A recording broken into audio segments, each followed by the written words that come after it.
Facing young adults in our community. David began Brotherhood in 2005 as a mentoring and gang prevention program for high school-aged men in Wichita. Lynn began Sisterhood in 2008 to mentor high school-aged women in Wichita. Both programs seek to provide young people with the tools they need to cope with difficulties in life and to succeed in adulthood. Lynn and David knew their programs should one day be their own organization. In February of 2014, that vision became a reality. Now actively operating in 5 local high schools, Rise Up for Youth continues to develop and grow the efforts of brotherhood and sisterhood. I tell you what, I'm really looking forward to this because I watched their video online, and it brought tears to my eyes, the kind of work that they're doing. It's just tremendous impact. We have tremendous people here today. A little bit about David, the co-founder and youth champion of Brotherhood. The most inspiring part of my job, according to David, is seeing our students' lives change. And when he was younger, he said he was pretty sure he'd be in the NFL. The most important thing I learned in high school was that it gets you ready for life. College is where life begins as well. Lynn Gilkey is the co-founder and youth champion of Sisterhood, says the most inspiring part of her job is being in a position to make an impact in the lives of our students. And when I was younger, she said I was pretty sure I'd be the person I needed when I was growing up. And then finally, the most important thing I learned in high school was to stay true to yourself and don't be a follower. I'm really excited for what they have to say this morning to us, so let's give them a warm Bethel College welcome.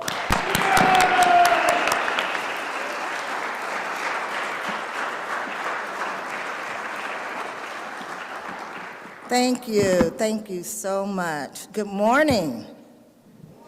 I'm gonna need y'all to be interactive with me because I'm a little nervous, so I'm gonna say that again. Good morning. That's better. That makes me feel good. Well, that's okay. I will start my story with asking 2 questions. The first question is, can I be honest in this space? All right. And my second question is, can I be transparent in this space? Thank you. I will just start off sharing a little bit about myself, and then I will go into how my husband and I created Rise Up for Youth. I am one of 8 children. My mother died when I was 3 years old. My father was left to raise 8 kids by himself. Without giving you my age, this was in the 60s.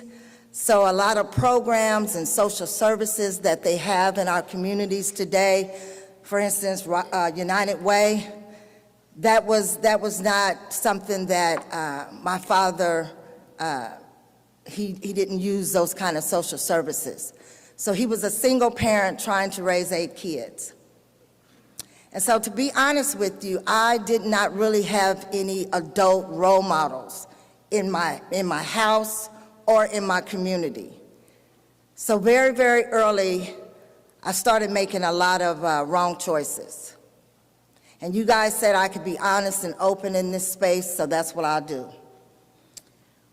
When I was 4 years old, a lot of horrible things started to happen to me. My father made a decision that changed the course of my life. Before he passed away, I was able to ask him, why did he make that decision? And he said that he came upon some financial difficulties. But he sent me away to stay with extended family members. And in that house, a lot of horrible things happened. I was verbally abused, I was physically abused, and I was sexually abused. So it's something that happens to a young girl when she is violated. And it happened to me. Because the people who were supposed to protect me and love me hurt me. And so I grew up with this warped sense of what love is supposed to be. And so I started making a lot of bad choices at a very, very early age. And I'll be honest, when I would go home to my biological family, I would see what my older siblings were doing. And when kids are young, if you have any younger siblings or nieces or nephews or cousins, they are watching what you do. So be the best you. So what I saw my older siblings participating in smoking marijuana. And so I remember in 5th grade, I saw them smoking the marijuana, but what intrigued me was the behavior behind the drug. They were laughing. And that's something that I hadn't done in years. And so I remember in 5th grade, I stole some of my sister's marijuana. I went to elementary school, and when the school bell rang, all the kids went out on the playground, and I snuck in some bushes, and I did what I saw. And that's why I say young people are watching you. I saw my sister roll it up. I saw her light the match and smoke, and that's what I did. And something happened when I ingested that drug. I could forget about all the horrible things that had happened to me. So then I fast forward into junior high. And I wish I could say that I hung out with the students that were academically motivated, but I didn't. Because by this time, my father had remarried and I had a stepmother that was not very nice. So the physical abuse and the verbal abuse and even some other things happened in that house. And so that pain, it just compounded. And I didn't have an outlet. And then I didn't have an adult role model to kind of tell me that I was making wrong choices. So I continued that behavior to suppress that pain. And so what started out with marijuana in junior high, I'm doing some pills, and I'm lost. What some young people would say, lost in the sauce, I was lost in the sauce. And then I fast forward to high school, and I'm still hanging with the people that were like me. People that were making bad choices, people that were doing drugs, students that were jipping school. Those are the type of students that I hung out with, which I thought at that time was my friend. So I continued to make bad choices. School did not motivate me, so I gypped a lot. There was no adult role model or a parent. Nobody asked for my report card when I came home. I don't remember going to any kind of student conferences. You know, when you're young and you have the conferences and your parents go with you to school conferences. That wasn't in my life. And so I continued to be in the world just kind of by myself, making the first choice that came to my head. My father eventually divorced my stepmother, and so here I was again without any female role model. So I barely graduated from high school, but I did, and I remember a counselor calling me out of my classroom. And when I was walking to see the counselor, I'm thinking, okay, I done got busted. They done caught me smoking weed and then smoking cigarettes in the bathroom or something. But the counselor looked at me and she asked me a question, did I want to graduate from high school? And I remember saying, well, duh. I get up every morning, I come to this building, yeah, I want to graduate from high school. And she said, but Lynn, you're not going to graduate from high school unless you go to after school, summer school, school before school, and school after school. And so I made a decision, and I want the audience to say, decision. Say it a little bit louder. I made a decision that I wanted to graduate high school, so I started making an effort. So I want the audience to say effort. So I started making an effort to change my grades and do what I needed to do to graduate high school. So graduation day comes, and my counselor said that I'm missing one credit and that I was going to have to go to the summer school following graduation in order to get my high school diploma. So I was prepared to do that. But when I walked across the stage, I saw the principal of the school. He smiled at me. And I thought to myself, okay, I'm 18, he's kind of cute. Okay, what's okay? No, I'm just kidding. But I walked across the stage and they handed me my high school diploma, missing 1 credit. And the only thing I could think of, it was because I made a decision and I made an effort to change my situation, or the principal just wanted me out of his building. But I like to think it was the latter that got me my high school diploma. Somebody noticed me. And for the first time in my life, an adult cared about me. And so I wish I could stand here and tell you that I graduated from high school and that I went on to college like you're going to college, but that's not my story. I continued to make bad choices and bad decisions, and my addiction progressed.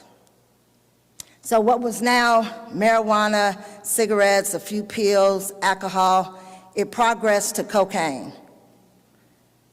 And that was one drug that really, it did something to the endorphins in my brain, and it made me want more and more and more and more.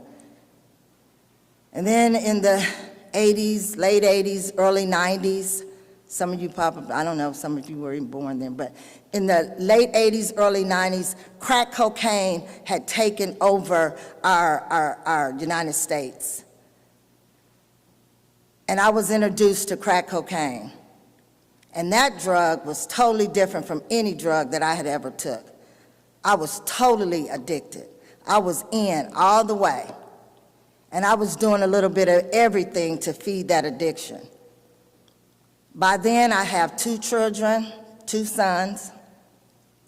I'm going in and out of jail for stupid stuff, driving on suspended license, expired tags, possession of paraphernalia. I was going in and out of jail. And then in 2000, September 2000, and without telling David's story, by then I had met my boyfriend, which is now my husband now. But we too had come together with an addiction that both of us had. And so we started doing drugs together, and then we started selling drugs. And so September 2000, our house was raided, and I went to jail. Now, mind you, I had been to jail back and forth plenty of times, and I had always said this foxhole prayer like, Lord, if you get me out of this situation, I promise I'll change my life. But then I would go back to hanging out with the same people, doing the same behavior. But it was something about this time, because this time I was facing 15 years to life in prison. And I remember my court opponent attorney came to see me, and he said, Lynn, we're going to try our best to get you 10 years, but the prosecutor's really looking for 15 years. And I was like, 15 years? 10 years was even too much. By now, me and David have a daughter, so I have 3 children. So I remember going back into my jail cell, and I remember I had an opportunity to reflect on my life from the time that I was 4 years old until where I was now, which was in my 30s. All the bad things that happened to me, from being sexually abused as a child to being raped as an 18-year-old teenager, to the domestic violence relationships I was in, all these things through my life that had harmed me. In my jail cell, I was able to reflect. But then I was like, but you're here. You're alive. Because trust me, in that drug world I was in, it was a lot of situations that I really should have been dead. It was a lot of bullets that I dodged. And I mean, really bullets. That's not a figure of speech, actual bullets. So I started to pray. And my prayer was really, really simple. It was like this: Lord, if you get me out of this situation, I promise I will dedicate my life to helping young girls not end up like me. And I didn't know how that was going to be. I didn't know how I was going to do that, but that was my simple prayer. And that prayer was on the concrete floor in the Sedgwick County Detention Facility. And I'm looking at the audience, and none of you look like you've ever been to jail before. So I'll give you a little visual. In my jail cell, there's a bunk, there's a sink, and there's a toilet. And there's the concrete floor. And then there's an intercom on the wall where the deputies, they call you out for breakfast, lunch, and dinner. And I remember they called me out for breakfast, and I said, no, I'm not coming. And then they called me out for lunch, and I said, no, I'm staying in my cell. And then they called me out for dinner, and I said, I'm not coming. For 24 hours, I prayed. I prayed on that concrete floor that if I was given another chance, I promised that I would help young people like me make better choices. So I went to court the next day, and I'm in the orange jumpsuit and the flip-flops. And some of you may know the Carr brothers. We're in this holding tank, and we're getting ready to go and face the judge for the first time. And one of the Carr brothers, we're lined up against the wall, and the deputy goes and gets one of the Carr brothers, Jonathan, Reginald, one of them. And he comes there, he's bringing him toward me. And I'm shaking, and I'm like, oh, Lord, I'm really getting handcuffed to a serial killer, murderer. And I remember shaking. And he handcuffs me to one of the Carr brothers. And I walked in that courtroom handcuffed to one of the Carr brothers and another inmate. And I remember listening to the lawyers talk, they were talking the legal terms that I had no idea what they were saying. But one word the attorney said that made me kind of listen closely. He said there was a technicality in my case. And to me, that was like, maybe I got a shot, maybe I got a chance to be released. And so what happened with that technicality, instead of me being sentenced to 15 years to life in the penitentiary, I was given 18 months probation. And that's when everybody in this room needs to clap.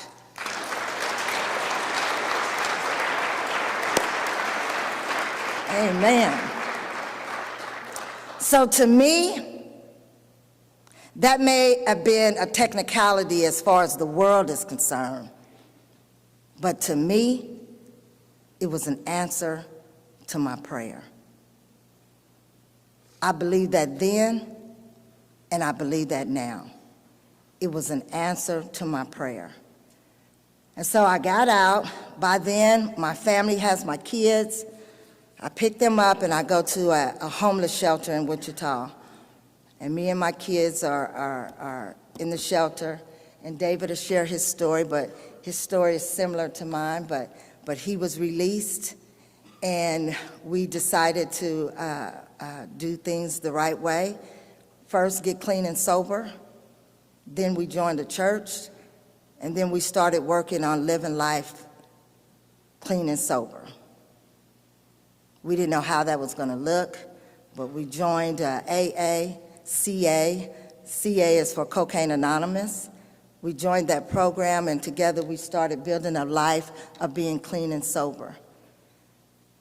But I had to remember the promise, and that's what I call it. It's the promise. And the promise was to help young girls not end up like me. And so I remember going to one local high school, asking the principal, did she have any young girls that was making poor choices? And she said, duh. And so she told me to come back, and there was an audience in the auditorium, not quite this big, but it was full of girls. It was black girls, it was white girls, it was Hispanic girls, it was Asian girls.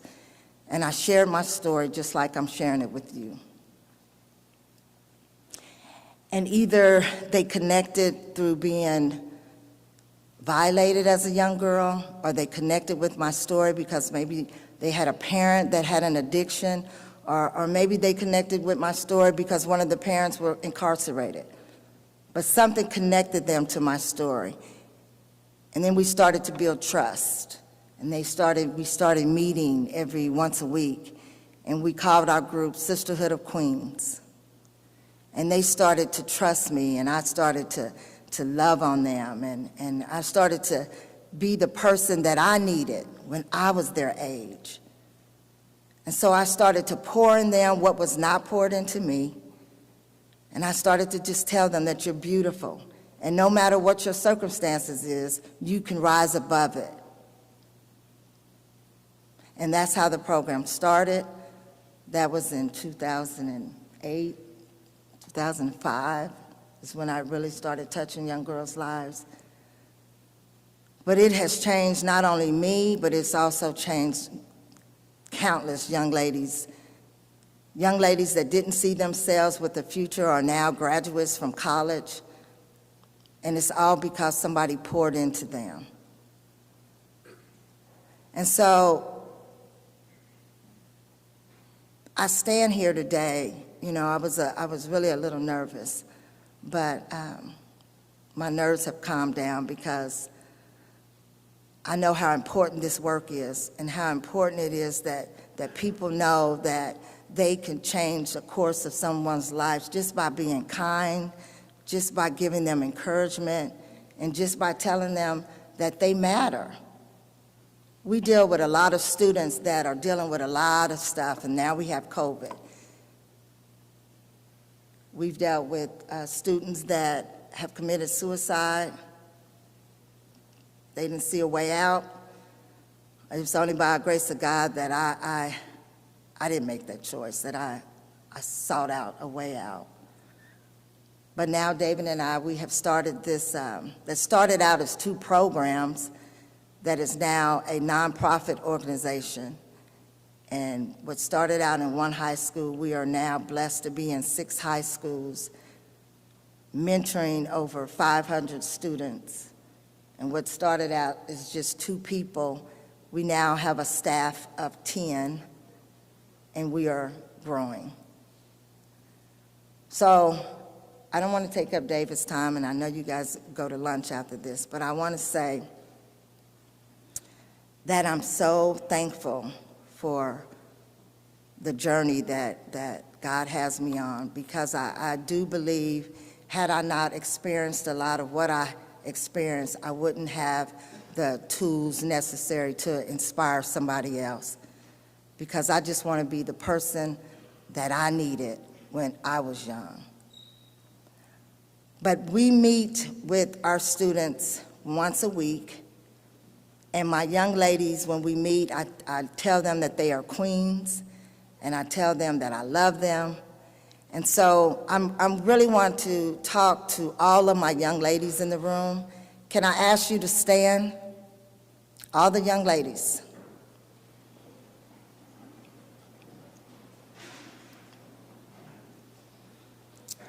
This is what I say to my students, my girls, every time we meet. And I want you young ladies to repeat this after me. So I want y'all to be loud because I want you to feel it. I want you to feel it in your spirit.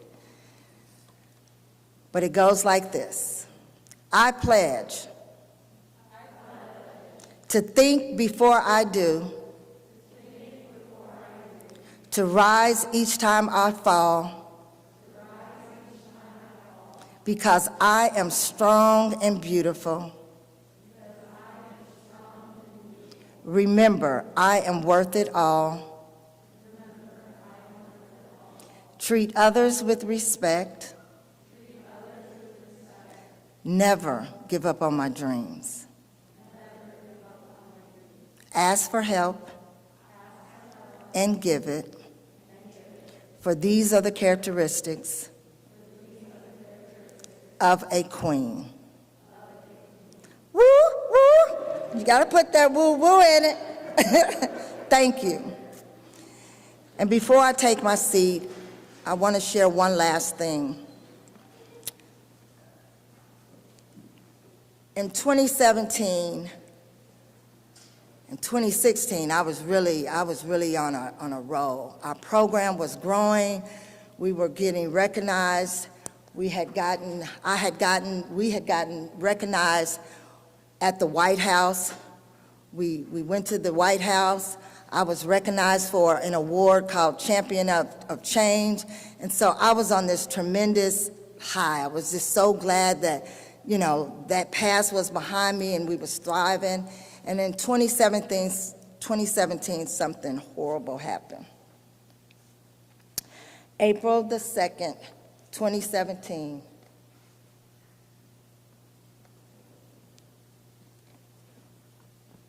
we lost my son. We lost my son, Ryan, at the age of 26. Can y'all hear me? He made a horrible choice. He tried a drug called K2, and it took his life.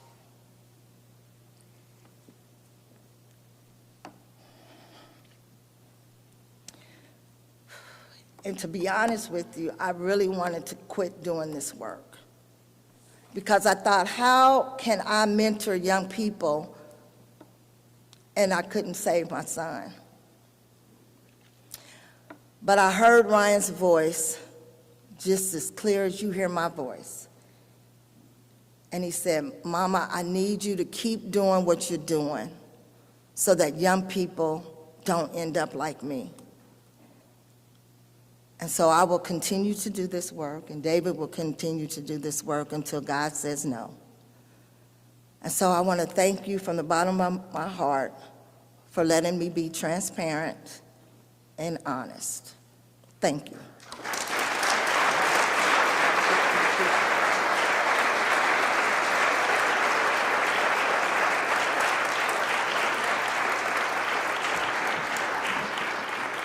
She left me a little time. My name's David Gilkey, and I was one of those guys that your parents talked about and told you not to hang out with. I was one of those guys they read about and told you not to hang out with. But 10 drug case felonies, been in 2 drug busts, got kicked out of college my junior year, won national championships, been inducted in the Hall of Fame, different things like that. Me and Barry Sanders grew up together. The only difference between me and him is he listened and I didn't, had the same opportunity. I was one of those guys, if I would have stayed on the right track, I'm pretty sure I would have got a chance to probably got into the NFL. I was really good. I wasn't a player, I was a baller. There's a difference for you athletes in here. If you're not a baller, you ain't going. I'm just gonna say that. But I caught my first case in '91. I got hooked up with some guys out of Los Angeles, California that was on America's Most Wanted. And I was facing a 15 to 50, ended up doing a 4 to 10 in prison. Got out of prison and still had the same behaviors. And like my wife mentioned earlier, our house got raided in 2000 and I was facing 17 years. But I had an opportunity when I went to court. It was like 4 o'clock in the morning in my sleep. The same way I'm speaking to you, God spoke to me and said, I got a job for you to do. I didn't have no idea what the job was going to be. I woke up laughing in my sleep because me and like my wife said, we both were addicted to crack cocaine for 16 years of our life. I'm thinking the drugs had me all messed up. But I went to court that Friday and the judge said, you're getting out. Remind you, I had previous charges a while back, so I thought he had the wrong person. But I got the opportunity to get out of jail. I went to treatment, started working on getting my life together, and the job, and I kept hearing that voice. I got a job. I thought I was supposed to go and speak to men, so that's what I was doing. I would go out and speak to men at prisons, different places like that. But I kept hearing that voice, and that wasn't the job. So I just got on a city bus and went to a high school, North High School, and I walked in there, and this principal, she was very nice lady, and I said, I just came in here to see if you need any help with the young men in the schools. At that time, gang violence was real bad in our community. So I started working with about 20 to 30 young men doing gang prevention. Remind you, I have lost over 20-some young men due to gang violence and violence. Then I started noticing that a lot of mothers were calling saying, I'd like to have my son in your program, but they're not in gangs. So I had to get away from calling it a gang prevention program, and I just started calling it brotherhood. We serve about 500-some students, just like she said. Our goal is to make sure these students be successful, just like you sitting in this auditorium right now. We hope you be successful. But it only takes one time for your whole life to change. One time, not two, not three, one. That's all it took for my life to change. From being on a high, winning a national championship, getting inducted in the Hall of Fame, all of that to my name was 54598. That was my prison name. They didn't call me David Gilkey, Mr. Gilkey. 54598 was my name for years. And it devastated me because I was sitting in this jail. I said, I don't know about these guys, but I don't like waking up looking at another man every day. That just didn't mix with me. I said, I got to go home. So I got home and started working with these young men, and things have started growing. And the way my wife's program kind of caught on, the mothers was calling me and saying, can you work with my daughter? I said, no. I said, that's a little too much hard work for me. I said, but I got somebody who can probably do that, And that's how Rise Up for Youth started. With two people coming from a crack house, went to the White House. Now we go to everybody's house. Y'all didn't catch it. Y'all get But we've been truly, truly blessed, guys, to be standing here today. To be standing here today because, like she said, she was facing 15 to life. I was facing 17 years. And for us to be standing here is truly a blessing. The program that we have now, our students, we got a 100% graduation rate in the last 6 years.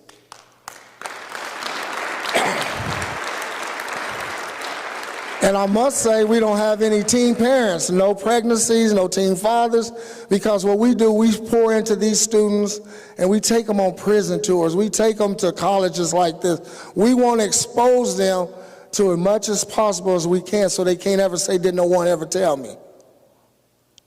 I'm going to give you guys the ingredients to success. It's called the 3 Ds. If you haven't heard of the 3 Ds, discipline, dedication, and determination. If you apply that to your life, you will be successful. Believe it or not, there might be 2 to 3 millionaires sitting in this room and don't even know it. But if you apply that to your life, guys, your life will change. The 3 Ds. For you athletes in here, make sure you become a student first, athlete second, because if you do it the other way around, you will not make it in college. You will not make it. Your first priority is to get that degree. And everything else will line right on up. I got kicked out of college because I wanted to sell drugs in college. Threw it all away. Because I made a bad choice. And like I said, guys, all it takes is one time and your whole life can change. One time. My son, I remember sitting there talking to him in my kitchen, and I told him, if you don't leave that drug alone, it's going to kill you. A month later, we get the phone call where all the blood from the bottom of his feet went to the top of his head. It was like his brain exploded. And I wouldn't want no one in this room, parent, to ever experience what we go through on a daily basis. So while you're sitting here, just remember in your mind, time is the only thing you cannot recycle. Once it's gone, it's gone. Time is too short and hell is too hot. And we're running out of time. You guys got the opportunity to change lives. Take that opportunity. Everyone in here has a gift. Everyone in here has a talent. Tap into what you're good at and change someone's life besides yourself. All it takes, guys, is one time. And your whole life can change. I hope me and my wife said something to someone in this room today, because they say after 5 minutes ain't nobody listening nowhere. But we are so honored to be here today.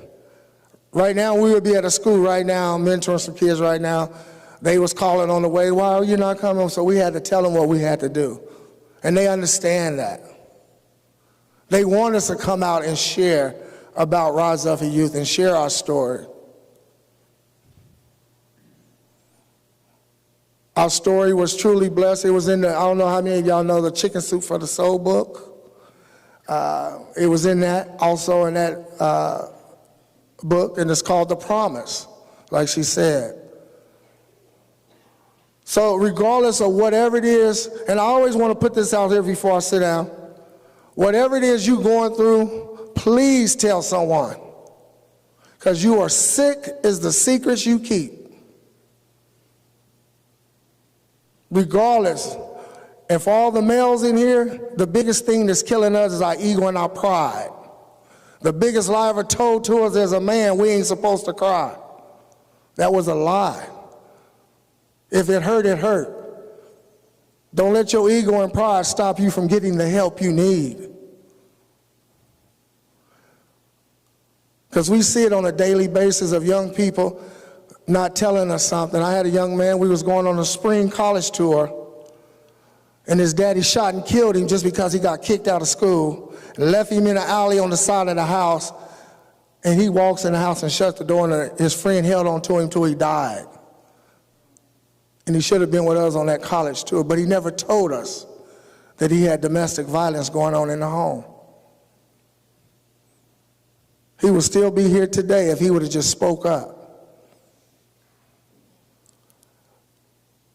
So we dedicate our life to working with as many people, young, old, it doesn't matter. We try to help people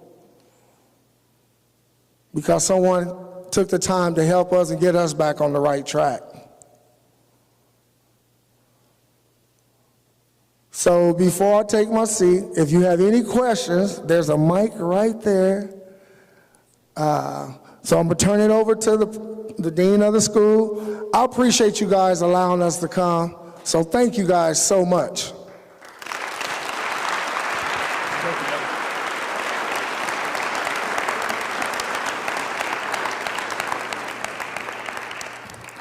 We have time for some questions.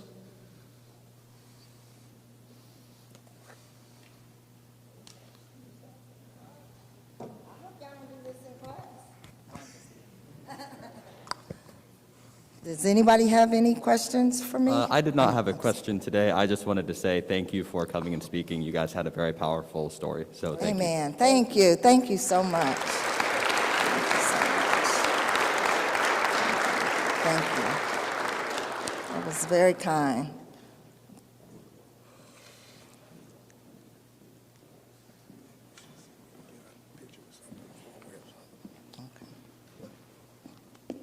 Thank you for speaking to us today.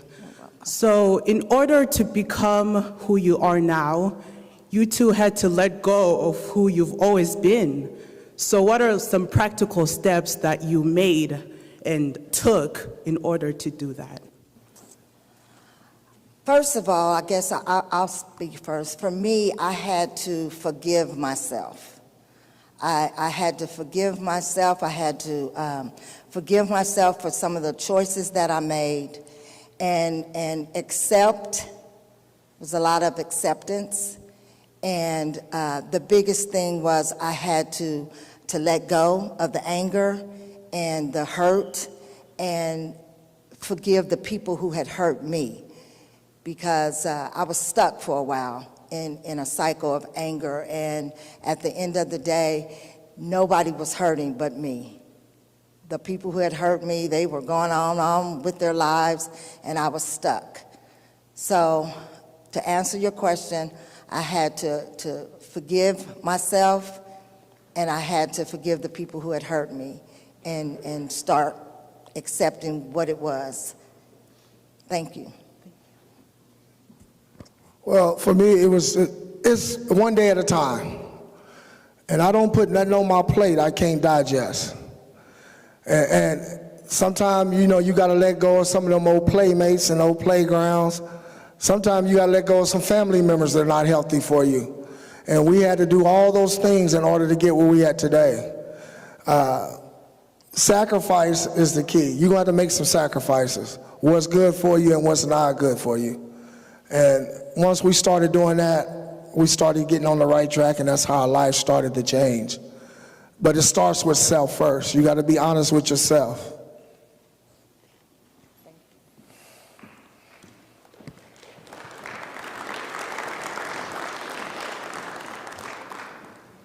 So what are some of the effects that COVID has had on your students in the last few years? And has it been worse or has it been better with more isolation at home? I know that domestic violence really went up, so I was just wondering. Well, that's a good question. It's been hard on a lot of our students because, high school, you want to be in that social life, and school is a safe haven for our students. A lot of people, don't believe that, but it really is. Some of our students have lost loved ones due to COVID. We were truly fortunate to be ahead of the game as far as getting virtual with our students. So the transition of them not being around each other, we noticed the effect it had on them. Now that we're in the schools now and we see them more, we able to show that love, and we can high five them and whatever. We miss that ourselves because we all social beings and we want to have that live interaction. But it's really hard on some of our students. Some of our students make the transition, just like I'm pretty sure some of you guys, it was rough with you too. But just that one day at a time, and just letting the students know this is just part of life, and it might be the norm for a long, long time. And once we keep encouraging them to just keep, looking forward and doing your best, it's going to get better. It's just going to take time. Yeah, I would piggyback on what David said. Like a lot of our students, I realized from knowing them and getting to know them and building relationships, I kind of knew some of the dynamics that they were dealing with in the homes. And like David said, school was a safe haven. And it got them out the house from hearing parents arguing all day long, or it got them some food that they didn't have at home.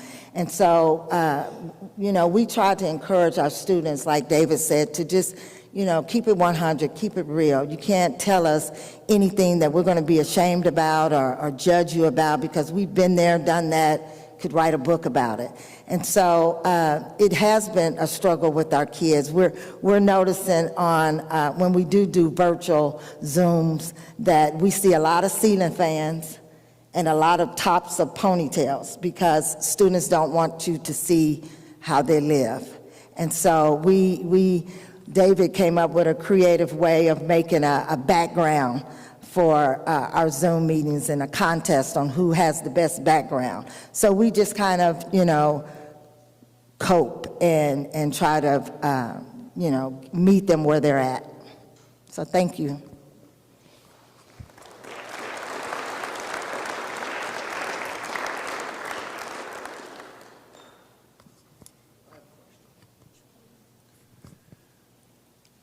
If any of the students here were interested in helping you in any way, how would they go about doing that? Yes, we have a website. It is riseupforyouth.org. You can go to that website. There is a part on our website that talks about volunteer opportunities, And sometimes it's just coming out and hanging out. We do an end of the year celebration. We do college tours. We do different events where we want people to come and help with with different events. So it's always opportunities to come and help Rise Up for Youth. Again, our website is riseupforyouth.org. You can read about what we do, and I guarantee you'll find something that touches your heart of how you can help us motivate and encourage young people to make good choices. And can you stick around a few minutes to talk with anybody that would like to ask questions of you personally? All right, well, let's give a thank you to David and Lynn Gilkey.